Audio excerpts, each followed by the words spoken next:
vamos a continuar, creo que vale la pena, porque quienes no entren hoy lo pueden ver fácilmente en YouTube, inclusive les explica eso, por favor, Cintia. El resto de lo que no vimos de la historia del violín. Como no llenaba yo la clase, escogí dos obras para violín, una de las cuales me atrevería yo a decir que es quizá la obra más icónica que hay para violín solo, o para violín en general. Entonces vayan pensando de qué estoy hablando. Se los dejo de sorpresa. Si a alguien se le ocurre en el inter de la clase decirme qué pudiera hacer, algo así como de lo más elevado que hay en la historia del violín. Y por lo pronto vamos a continuar con la historia de los grandes violinistas. Insisto, miren, hoy estuve yo, dudé en qué iba yo a poner. O la misma obra esta que les digo, con uno de los que hemos visto aquí muy importantes, y con uno contemporáneo, pero encontré otra obra con otro de los grandes que creo que vale la pena y ya me entenderán por qué más adelante. Bueno, entonces por favor, Esteban, vamos a continuar con la historia fantástica del violín.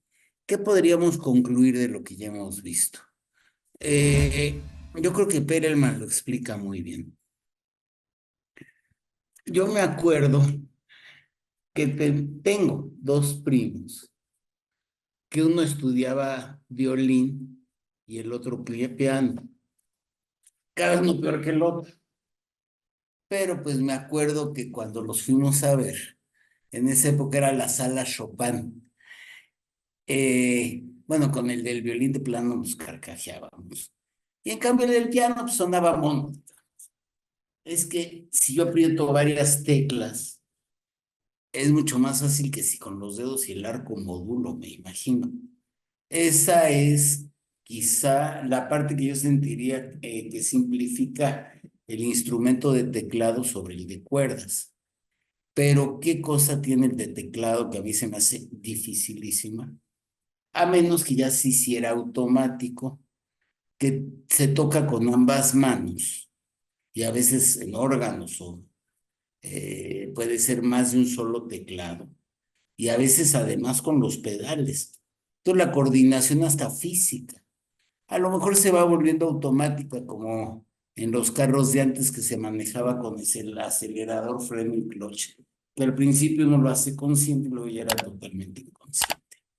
Bueno, entonces me tomo como compromiso hacia futuro ir conociendo a intérpretes, que es muy difícil porque ¿cuál es la fuente para saber quiénes son? Si yo les digo los mejores 10 violinistas de hoy o los mejores 10 chelistas o pianistas, y quizá en directores es un poco más obvio por las grandes orquestas. Quizá, y eso suele suceder, le pasó mucho a un violinista que yo pensé que estaba loco y ahora lo entiendo perfectamente bien, que mi papá apreciaba mucho, no digo no personalmente, sino como tocaba. Shmuel Ashkenazi se llamaba, así como el pianista Vladimir Ashkenazi, que prefirió dejar su carrera de solista para irse a tocar al cuarteto, creo que al Vermeer. Pues creo que hizo muy bien, la verdad. Creo que yo preferiría. La carrera de solista es terrible. Y tocar en un cuarteto tampoco es fácil por esto de las giras y demás. Pero el nivel al que se llega con esa combinación debe de ser grandioso. Bueno, entonces vamos por lo pronto a continuar con la historia de los grandes violinistas. Moi, je l'appelais toujours le gladiateur, parce qu'il avait des espèces d'épaules comme ça, et puis quand il avait une chemise comme ça, on voyait ses épaules énormes avec la marque de violon ici, puis elle parlait comme ça, I expected her to be sort of brilliant and, I guess, sort of very graceful looking, very feminine, and a real like knockout player. But she was almost exactly the opposite of what I expected to see. Because in the excerpt, it was at the end of the chanson, her eyes were just glued on the conductor, and she looked very intense.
Lorsqu'il terminait la fin du troisième mouvement de César Franck, tiens.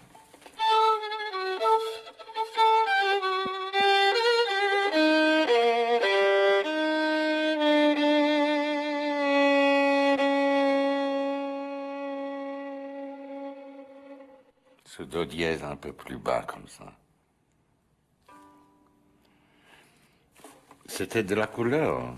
Peut-être qu'il y aura des gens aujourd'hui qui n'oseraient pas peut-être jouer ça un peu plus bas, parce que ce n'est pas juste. Mais qu'est-ce que c'est la justesse? Thibaut, la même chose. Dans la Kreutzer. Dans la troisième Weise. Ce ré bémol, il disait un peu plus bas comme ça. Tu peux le jouer juste.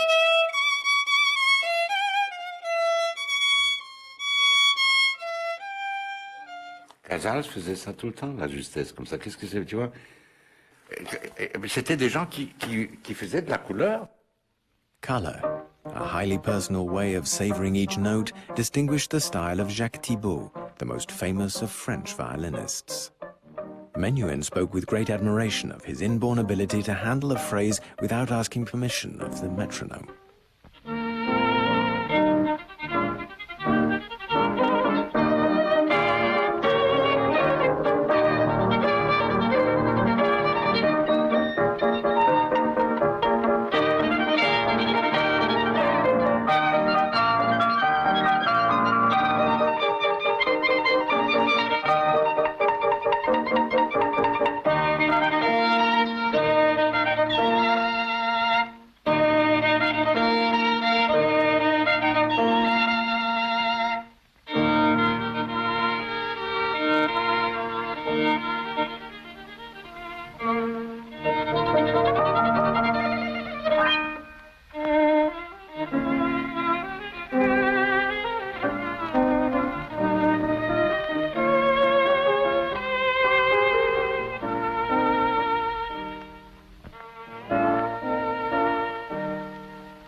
Et j'allais, par exemple, travailler avec lui vers 11h du matin.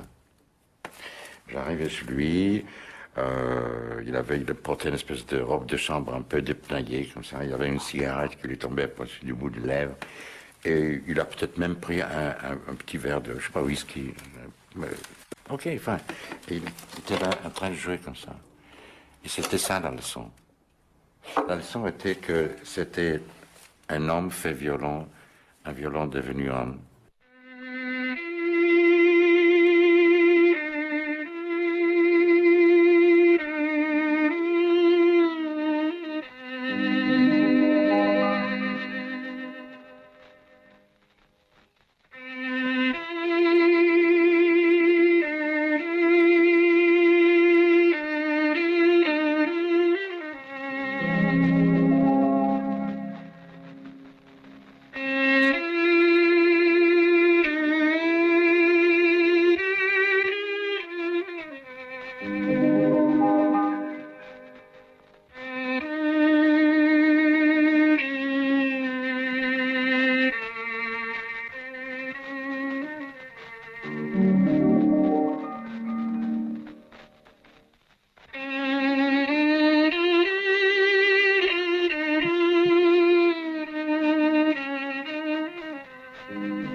For me, you know, something about the sound is what you hear in your ear, what you hear in your head, and somehow it goes into the physical aspect of it. Because I feel if you don't hear it, you're not going to do it. Or if you hear it and you can't do it, you're going to quit. J'ai passé des heures, quelquefois, à imaginer ici le son que j'entendais à l'intérieur de moi-même et d'essayer de ne sortir le son que lorsque ça concordait absolument avec ce qu'il y avait dedans. Évidemment, c'est une science. Évidemment, c'est un travail énorme. You take, for example, somebody like Stern, who, even as a young man, was already sounding differently. It's almost like he was saying, you know, I don't want to sound like all these old guys. I'm going to sound like me. And so you can hear in the slides, you can hear in the shift. It's Isaac. It's totally different. There is a kind of a purity to it. He could really turn a phrase with simplicity that would make it eloquent. Ce que j'aime chez Isaac Stern, c'est le côté rauque du violon. Il a un son qui n'est pas toujours d'une pureté ou d'une précision, mais c'est ça qui fait sa spécificité, je trouve. Il a aussi une manière de jouer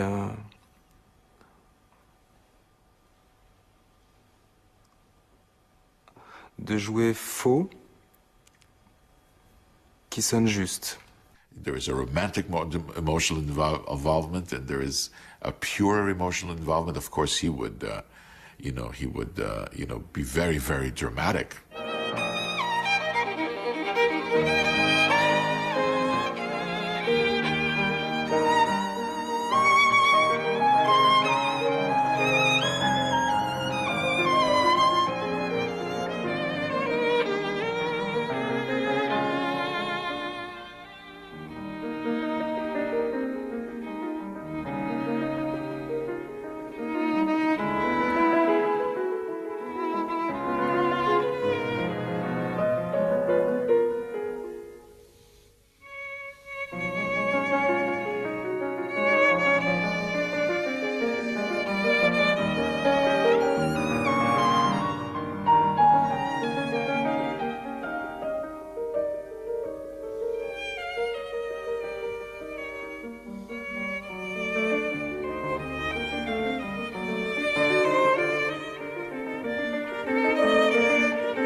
There's an old joke about Heifetz, where after a concert, some lady comes to him and she says, "Oh, Mr. Heifetz, your violin sounded so magnificent today." And he picks the violin and he said, "Funny, I don't hear anything." There is, in the very nature of the violin as an instrument, an element of mythical, even mystical resonance. For 5,000 guineas, thank you. 6,000, 7,000. All the great virtuosos have played on violins by Stradivarius or Guarnerius del Gesù, magnificent instruments which are often given the credit for the sound their players produce from them. For 13,000 guineas. 14,000. 14,500. Any more? Quand j'avais 13 ans, un homme très gentil m'a permis de choisir mon premier grand instrument, le Khevenhüller, que Stradivari a fait quand il avait 90 ans. Il y avait encore des Stradivari dont le prix était à la portée, même des mécènes. Aujourd'hui, les prix des anciens instruments dépassent toute mesure. It's cheap, though, isn't it? Cheap? Inside here, it says 1737. That's the year. C'est le Stradivarius de 1716, qui vient d'une collection Stockholm. C'est là-bas que j'ai acquis celle-là. Nathan Milstein was a Strad man. He only played on Strads, while somebody like Heifetz tried Strads, but he was basically always played on Del Gesù. Alors, maintenant, est-ce qu'on pourrait demander à Leonid Kogan de nous montrer son violon? Je sais que pour un artiste tel que lui, c'est presque une part de lui-même. Vous avez trouvé la bonne formule. C'est même la partie majeure d'un violoniste, le violon. Et ça n'est pas un Stradivarius. Qu'est-ce que c'est exactement? Это Guarnerius del Gesù. De quelle année? 1733 года. 1733. I think that Oistrakh, who had a wonderful sound, did not play on a particularly wonderful violin. He played a Strad, but it was not one of the great Strads. But magnificent sound from it. Имя Марсик Страдивариус. Sie heißt Marci Stradivarius. Марсик. Marsic. Она принадлежала знаменитому профессору французскому Марсику. Sie hat gehört der berühmten Professor Marci. It was a good fiddle, but nothing. So, again, which again brings you the same conclusion, that the sound comes from the individual, not from the instrument. И качество инструмента важно, и состояние инструмента. Вообще инструменты итальянские, старые инструменты, они достаточно капризны. Они очень, так сказать, чуткие к изменениям климатическим, атмосферным и так далее. Atmosphärische Änderungen, die Atmosphäre und die Klimaänderung, Veränderungen. Так что нужно, в общем, относиться к ним как к любимому ребенку. C'est comme mon fils, c'est comme mon frère, c'est mon ami. Eh bien, je suis très heureux de pouvoir posséder ces deux violons qui me permettent d'exprimer tant de sentiments. Il y a une différence sensible entre l'un et l'autre? Ma foi, oui. Le Strad, un son plus clair, plus brillant. Le Guarnerius, en échange, il a un son plus sombre. Je ne dirais pas... plus profond. Non, le Strad aussi a beaucoup de profondeur. Mais c'est deux mondes merveilleux et deux mondes que je suis tellement heureux de pouvoir habiter. Dans n'importe quelle circonstance, je suis emparé, n'est-ce pas? Je suis protégé, je suis appuyé, je suis inspiré. J'ai un violon ici qui est né en 1713. Il vivait long avant moi et j'espère qu'il vivra long après moi. Et moi, je ne considérais pas que ce violon est mon violon. Je suis peut-être son violoniste plutôt. Je ne suis qu'un passager dans sa vie.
me, Schering was like a chameleon. He sounded like everybody. Good. But it's like everybody. It's not that his playing lacks character. It's just, it's very well thought out and in very good taste, and it's really exquisite. So I don't think that there's anything lacking in it whatsoever. I would always have a problem figuring out who it was.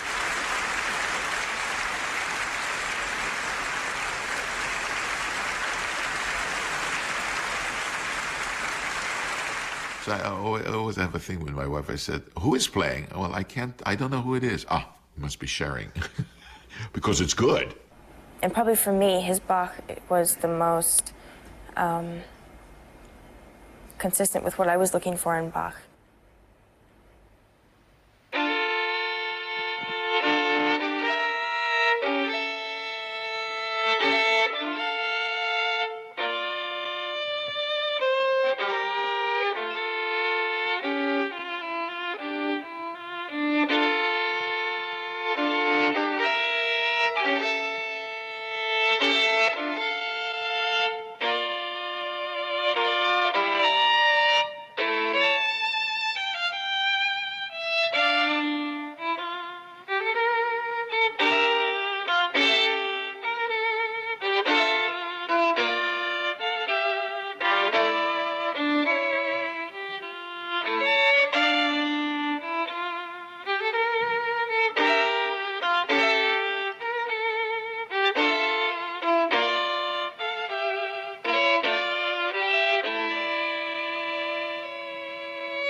Violinists have a harder time to make pure music than pianists, because pianists cannot really do that much on the piano.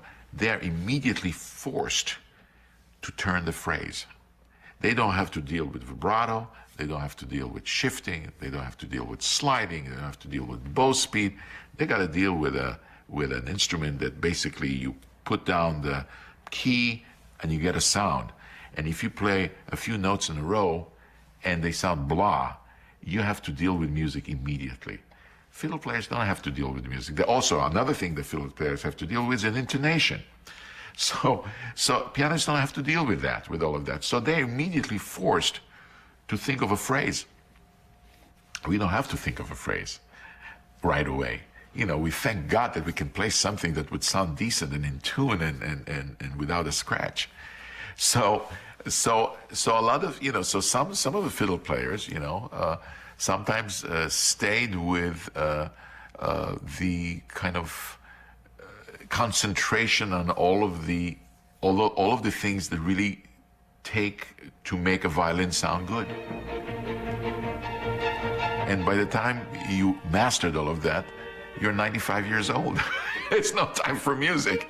So those fiddle players who could do both, those are the great ones.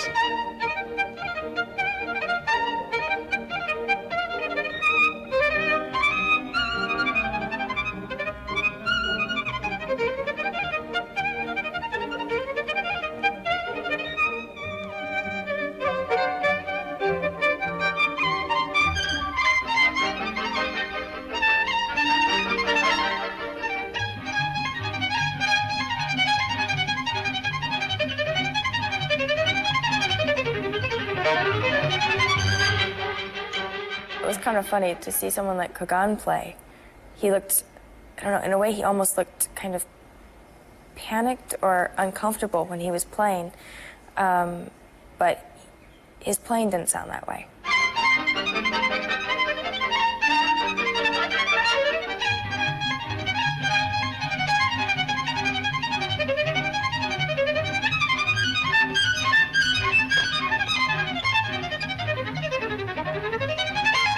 I don't know if there's unity between Kogan and Oistrakh, playing. I think there is a connection in sort of the seriousness they bring to their playing.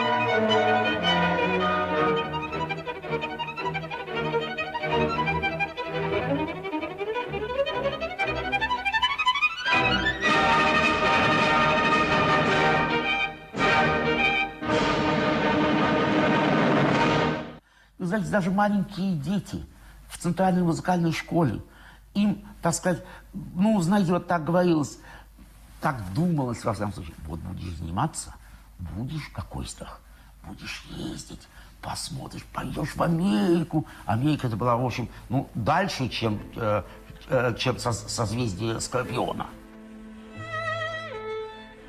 Я всегда к Ойстраху относился, обожествляя его.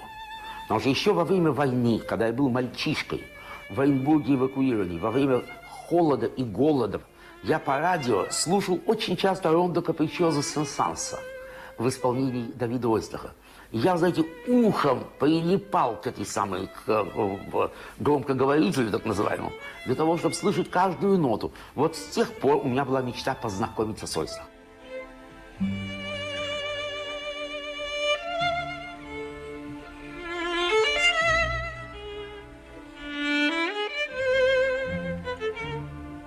Гениальнейший скрипач, это король скрипачей. I think I was like 16 or 17 years old, and I went to a recital, and he slayed me. He was my favorite fiddle player for like a year. You know, I would go through a lot of, I would go through a Heifetz period, a Milstein period, but Oistrach was somebody that actually I never fell out of love with. I just loved the way he played the fiddle. I loved his sound, I loved his phrasing.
I don't think his playing is necessarily geared towards charm or towards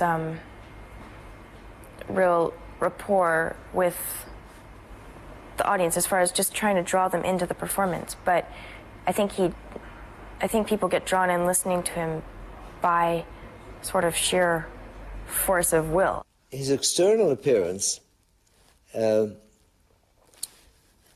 be too easily misjudged. And yet I don't think his face can be misjudged. his expression, the wonderful freedom of the neck, the way he looks up and plays. Like, he played with so much weight in his sound. Like, also just the way he looked, he was just so solid. He was right there, and he was completely in command without looking like it was any problem for him whatsoever. It was just naturally, everything was, you know, at his fingers and completely under control. I've never seen fingers change on a bow stroke at the frog as quickly as his does. I know when I saw him once and I said, my staccato, you know, it'll never be yours, it's much too slow. Oh, he said, you could learn that in 3 months. You'll discover it in 3 months. But I didn't.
He was a man of incredible integrity.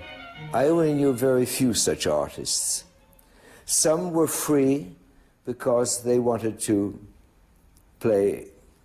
indulge themselves. Some were unimaginative and wonderful calculators. So they calculated the effects which came off and were wonderful in their way.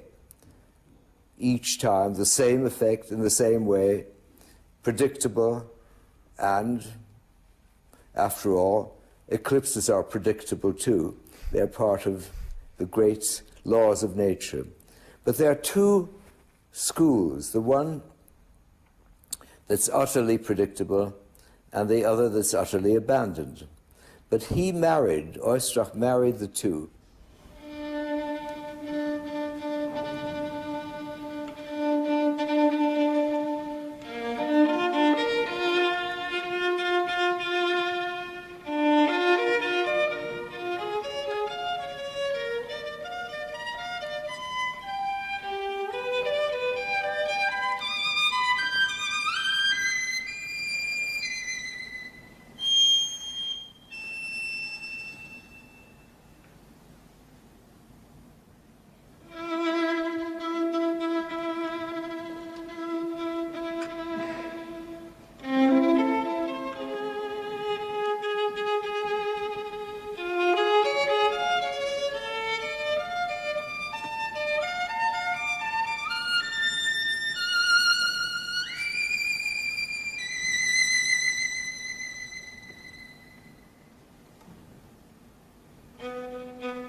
was the ultimate wunderkind on anything.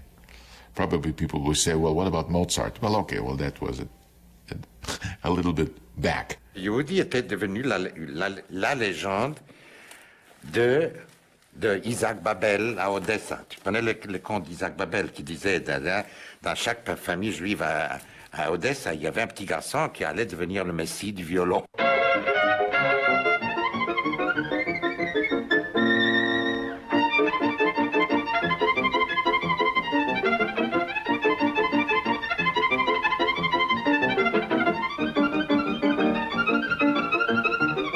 A 12-year-old boy comes to the Berlin Philharmonic and plays Bach, Beethoven, and Brahms. That is already amazing in itself, such a feat. Is it conceivable that a boy of 12 could master 3 such concerti in such a masterful way?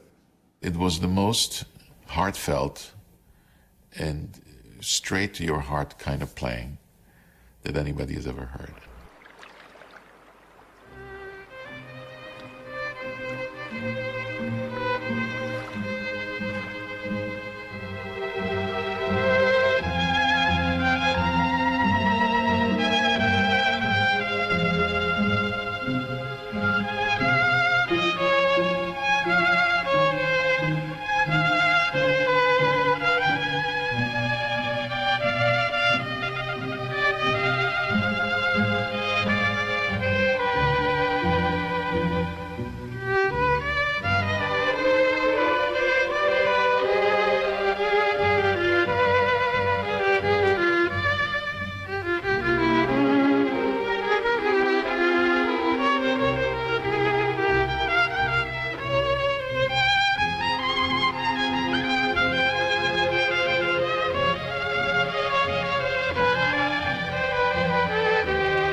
There is only one word I could use in connection with Yehudi: magic.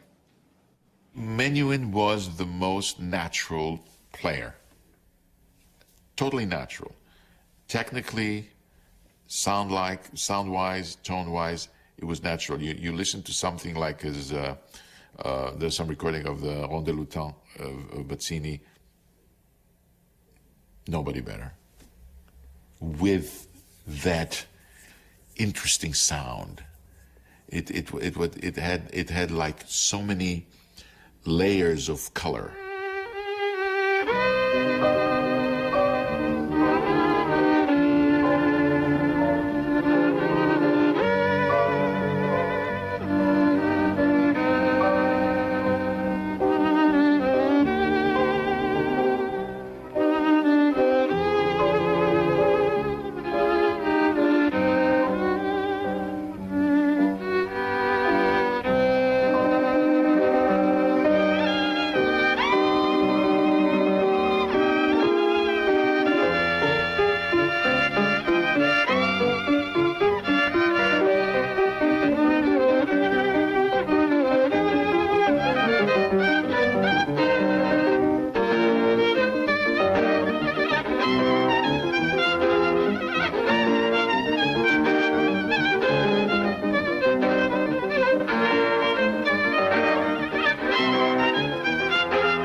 Je n'ai rien contre, je l'admire, je l'acclame, je trouve c'est magnifique.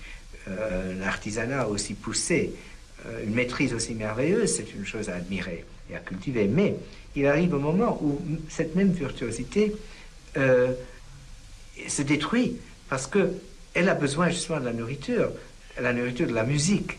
Quand la musique ne nourrit pas la virtuosité se détruit. One of the great things about Menuhin was his sound. The sound had a life to it that one cannot not describe, but he always had that sound, you know, all the time, whether he had a bad day or a good day or whatever it is, his sound was always something, it was like, you know, it's like a fingerprint, you know, that's you, that was him. And of course he was always so, I don't know, people like to call it human kind of playing, but he would go right to your heart with whatever he played. It was a very, very special kind of player that it had a I don't know if you want to call it a humbleness. Yes, Heifetz was a kind of a god, yes. Different than Yehudi in that respect, because Yehudi in a way was nearer, in a way. He was the angel who came down on earth.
Bueno, vamos a aprovechar que acabó el documental para hacer un breve intermedio y les haré mis comentarios de esta parte del documental, que creo que está maravilloso.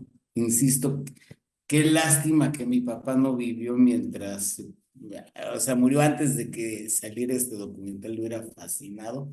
Pero hagan de cuenta que era lo que él me platicaba todos los días, hablando de los violinistas. Bueno, ya ven que hablan de la sonata de César Franck. Yo recuerdo que esa una vez la escuché con Schering en el mismo lugar que llegué a escuchar a Eduardo Mata, creo que era el Palacio de Medicina, ahí frente a Santo Domingo. Y no era tan mala la acústica, no era lo máximo, pero un lugar colonial bellísimo. En esa época no había problema de ir al centro de noche, se estacionaba uno cerca, fácil. Y me acuerdo, casi, les digo, apenas, en esa época apenas empezaba yo a escuchar música. Y sobre todo se me hizo muy pegajoso ese tercer movimiento que es de los más conocidos. Tarararararara. Y también, la verdad no estoy seguro si César Franck la compuso para violín y piano o para cello y piano, pero existen ambas versiones y no dudaría que por ahí hubiera alguna para viola. Bueno, de Jacques Thibaud, el francés, no recuerdo que mi papá jamás me hubiera hablado de algún disco ni nada de Jacques Thibaud, jamás. Muy bueno y muy respetado. De Francescatti sí mucho, que creo que suena italiano, era francés. Qué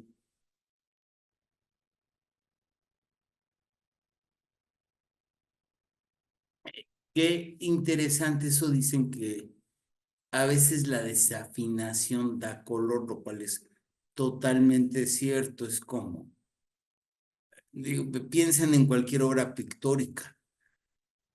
No es una fotografía, están de acuerdo. Una fotografía sería mucho más real que un cuadro.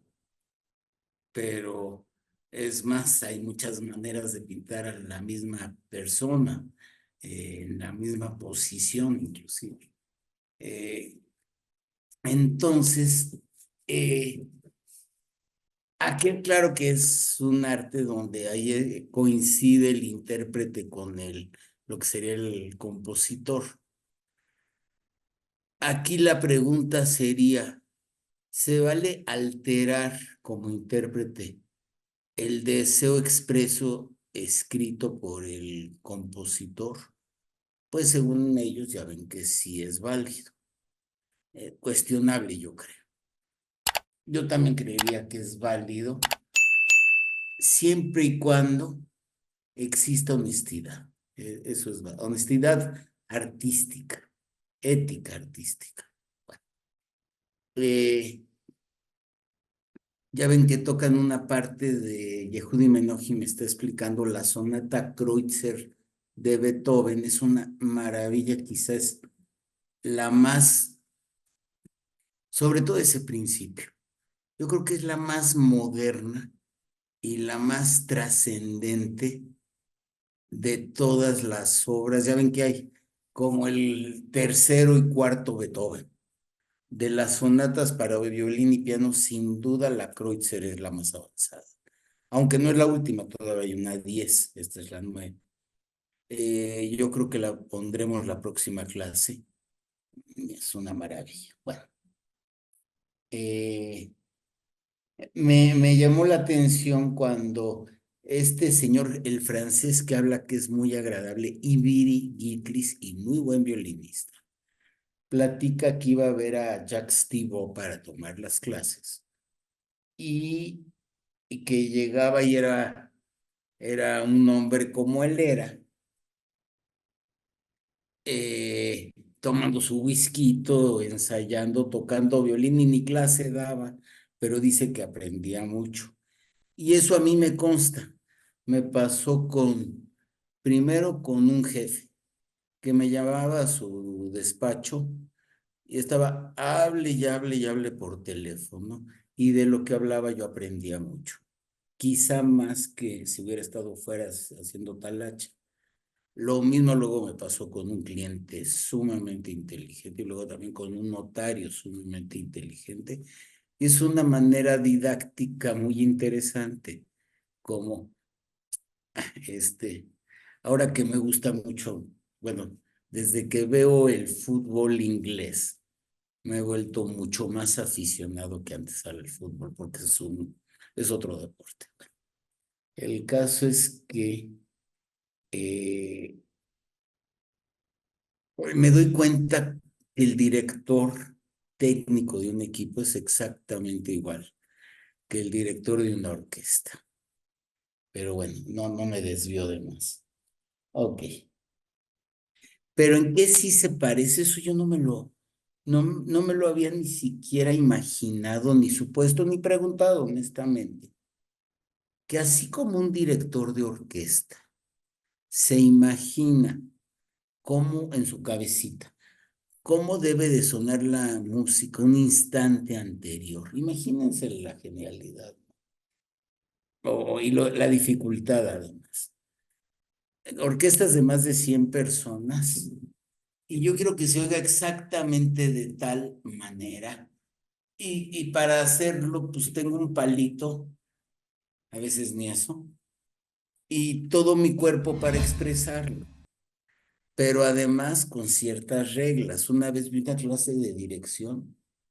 No se imaginan qué difícil, qué durísimo. De veras que me acuerdo que dicen en ese corto, bueno, para todo esto que ya vieron lo que hay que hacer, eso es genio. Y de ahí ya apenas empiezas. Es durísimo ser un buen director. Bueno, hasta problemas económicos, porque además es director administrativo, que yo creo que eso está mal. Eso me encanta del maestro Petrenko en Berlín, que ni da entrevistas ni está en el rollo mediático, él está en la música, como debe de ser. Bueno, luego, pero aquí nos dicen que lo mismo pasa con el intérprete, se imagina primero y toda la vida está practicando para que suene como debiera sonar en su cabeza. Bueno, Stern.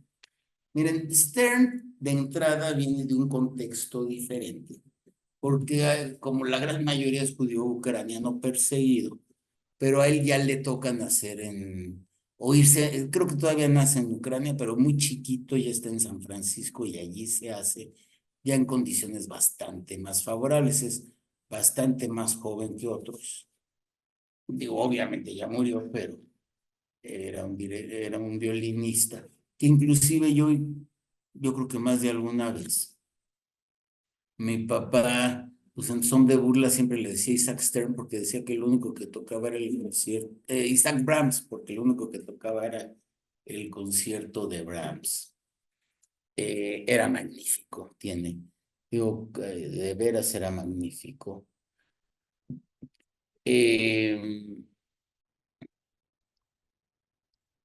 Allí lo que dicen es que tenía una personalidad muy propia y no copiaba a nadie, lo cual es cierto. O sea, hagan de cuenta un ruso, tipo Istria Hogan, trasplantado en Estados Unidos, de ese nivel. Además, era un hombre tremendamente ético.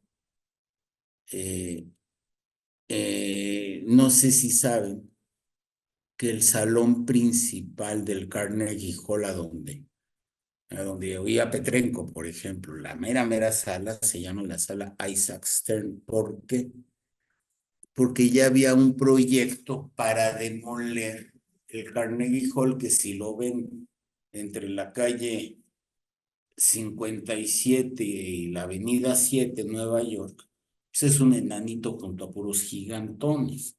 Entonces, pues probablemente económicamente pueda ser un desperdicio, aunque yo creo que está lleno casi siempre, pero ellos saben.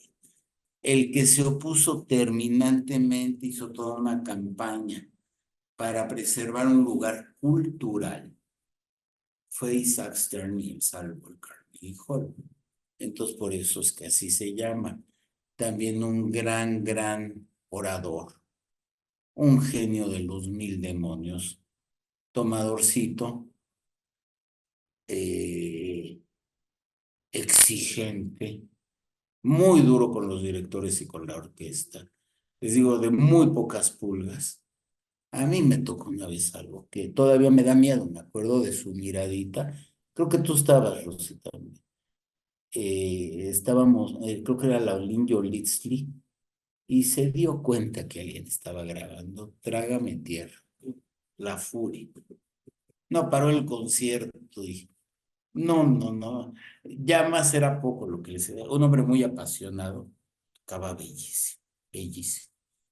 Bueno, luego lo que está tocando allí es precisamente Brahms, una de las tres sonatas. A mi papá la que más le gustaba era la tercera.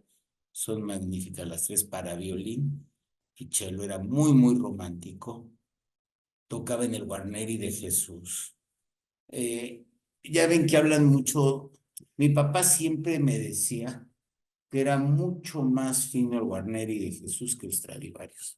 Había muchos Guarneris. Acuérdense que no es uno solo ni un solo Stradivarius. El más famoso, obviamente, es Antonio Stradivarius. No sé si todos o la gran mayoría son de un lugar que yo supongo que o está en Lombardía o en la Emilia Romana, al centro de Italia, que se llama Cremona. Y mi papá, que era amigo de un luthier, el maestro Luigi Lanaro, que era un italiano que vino a México, fabricante de violines, sí saben dónde está el secreto del sonido. Yo pensé en la madera, o en el pegamento, o en las cuerdas. No, las cuerdas es lo de menos. Está en el barniz. Eran como alquimistas, literalmente. Impresionante, porque no se ha igualado. Yo me imagino que hoy se deben de hacer instrumentos de cuerdas en serie, pero esos, por cierto, que Rosy y yo heredamos de mi papá unos muy buenos. Nada que ver con estos, obviamente. Si no, ya estaría yo dando clases desde Nueva York, en ese caso. Pero muy, muy buenos. En fin. Leonid Kogan también tocaba en un guarnero de Jesús. Y miren, dice que el violín, le preguntan a Austriach cuál, y la verdad, ni siquiera era un gran instrumento. Y aún así, ¿cómo sonaba Austriach? Pensaba yo, es como si a mí me ponen con la raqueta más fina del mundo un tirito con Djokovic, no sería 6-0-6-0-6-0. No habría un punto de mi lado, imposible, imposible. Yo con la mejor raqueta y él con la manita. O sea, como tocaba Austriach, bueno, ahorita vamos a hablar de esto. Miren, en algo, no en todo estuve de acuerdo con Stern, digo con Perlman, en especial como seguramente se habrán dado cuenta, de Schelling.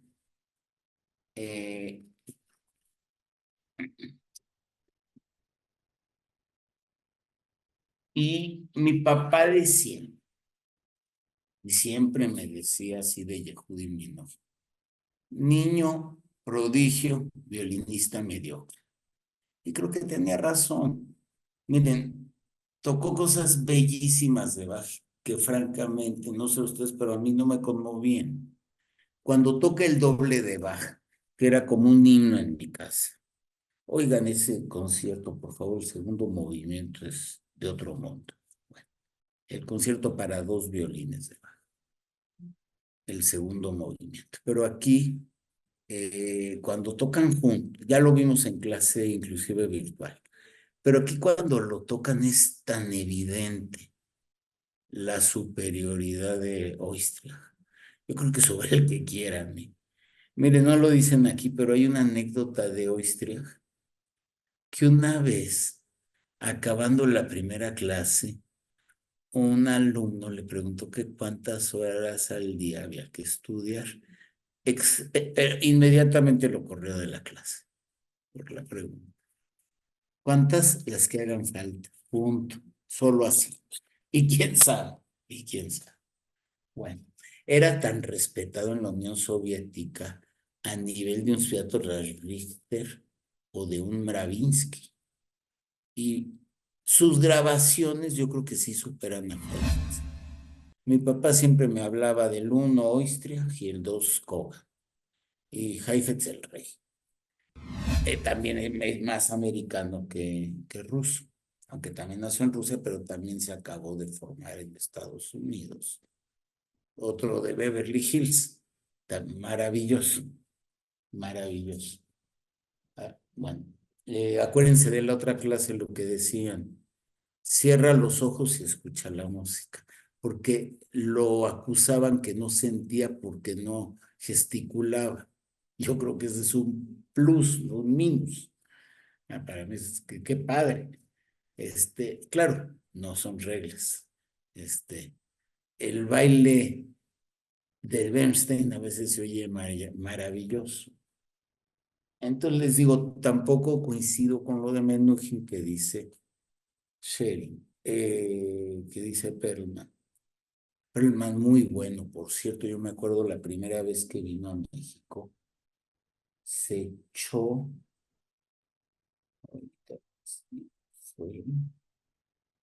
creo que fue un Mendelssohn impresionante.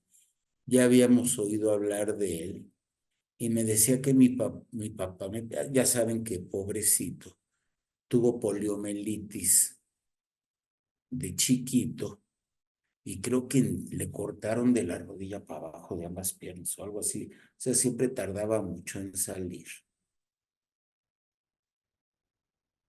La última vez que vino a México, aunque vive ya debe estar muy grande. La última vez que vino a México estaba que sacaba lumbre por los malos servicios que encontró en México para la gente inválida. Estaba fúrico, me acuerdo. Y la de la Micha, que era la entrevistadora, se reía, bueno, sin comentarios.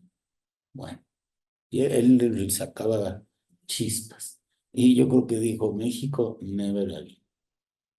Ya ven que habla también de los efectistas y de la combinación. Yo sí les puedo decir. Y miren que ya pasó tiempo, definitivamente, por más que yo no quisiera. Ya pasó mucho tiempo del día que escuché a David Oistrakh. Y créanme que fue ayer. No se me olvida, no se me puede olvidar. Estábamos, creo que en la segunda fila del segundo piso. Mi mamá muy elegante, mi papá creo que de traje, yo de pantalón corto, Rosy con vestido blanco, y luego nos íbamos a ir a comer a un bar que se llamaba El Paolo en el centro. Y que era todo un rollo que iba a venir David Oistrakh. Yo, pues, ¿quién es ese? Y de repente, pues abren, bellísima no sé si han visto la cortina de cristal de Bellas Artes, es una maravilla, es un vitral espectacular con los volcanes. Espero que allí sigan. Bueno, hace mucho que no voy, espero que ahí sigan. Luego, bueno, de repente salen un señor gordo, medio antipaticón, medio calvo, ya viejo, como mis maestros de lengua yiddish y hebreo de mi colegio. Gordito, bastante gordo, sin lentes, cosa rara, y una señora todavía más gorda, con una cara de rusos que ya no pueden. Y empiezan a tocar, me acuerdo el scherzo de Brahms. Yo creo que nos volvió locos, pero la electricidad fue de tal tamaño que como niño chiquito, si usaba pantalón corto, porque me acuerdo que me ponía yo las manos en las piernas y sentía donde acababa el pantalón y empezaba la pierna. Pues a lo mejor 4 o 5 años, no sé. Y seguramente fui porque no encontraron con quién dejarme, o porque no sé si es bueno tan joven. Bueno, pero yo creo que un Oistrakh.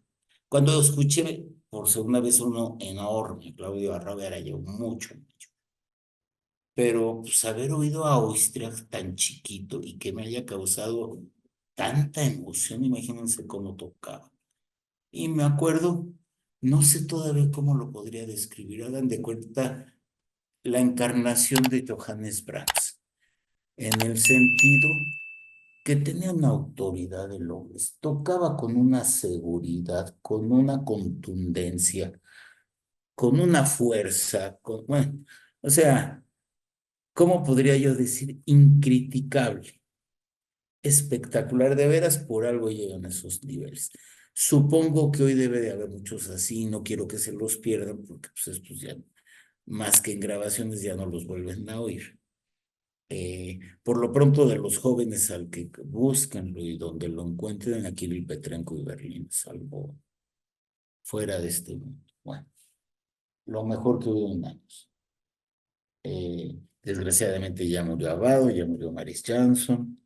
Entonces, y Petrenko está joven, entonces yo creo que va a durar un buen rato en Berlín.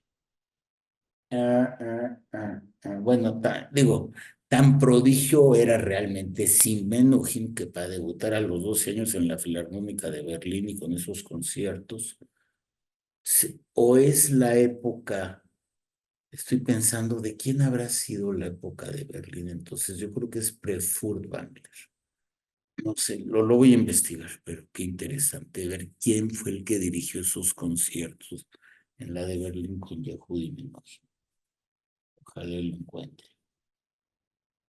De lo primero que me llamó la atención siempre fue Bach. Y sin duda, cuando empecé a disfrutar la música, yo no sé si empezó por la belleza de la portada, que era un candelabro con velas derretidas con un ángel o arcángeles, precioso. Y eran los 3 conciertos para violín de Bach con Henrik Schering. No recuerdo quién era su acompañante en el segundo. De 2 violines, bueno. Pero los oía y los oía y los oía. Y su Schering y su Bach me sigue fascinando. Sí les he platicado N veces la anécdota que una vez que mi papá, después de un concierto, se fueron a cenar y luego lo fue a dejar al cuarto del hotel. Y lo invitó Schering a platicar, pues era un hombre muy solitario, le faltaban amigos. Entonces mi papá subió un ratito al cuarto.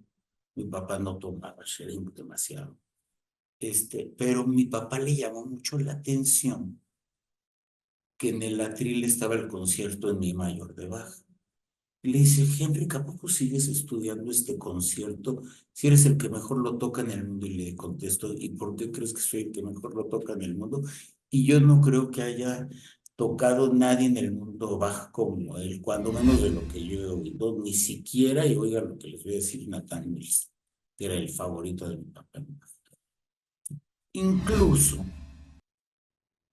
la última vez que vino a México, lo vimos N veces, Rosillo, inclusive era más amigo, mucho más amigo que de mi papá, del maestro Sabre, e interpretaba mucho una obra de él para violín y piano, Canción de cuna para Patricia, la amiga de Rosy, y amiga mía también, una de las hijas del maestro Sabre. Bueno, el caso es que vino a México, yo creo que ya ni me acuerdo, creo que ya no vivía mi papá, no, o sí vivía mi papá, pero no fui con mi papá, fui con un buen amigo también, no tan melómano como yo, pero que sí le gustaba la música. Y cuando menos no hablaba en los conciertos, eso ya es súper ganancia. El caso es que después de, si mal no recuerdo, yo bien decepcionado porque pensé que iba a ser el de Brahms y era el de Tchaikovsky, que estuvo maravilloso. Toca un bis. El bis fue el primer movimiento de la tercera partita para violín solo de Bach. No les puedo decir lo que fue eso. Hagan de cuenta literalmente que hubo levitación. Yo estaba en la planta baja, adelantito del palco presidencial, un poco a la derecha. y de veras todos sentimos, no les estoy vacilando. Es la que va tararán, tan, tan, tan, tarararán. No, qué cosa. En fin.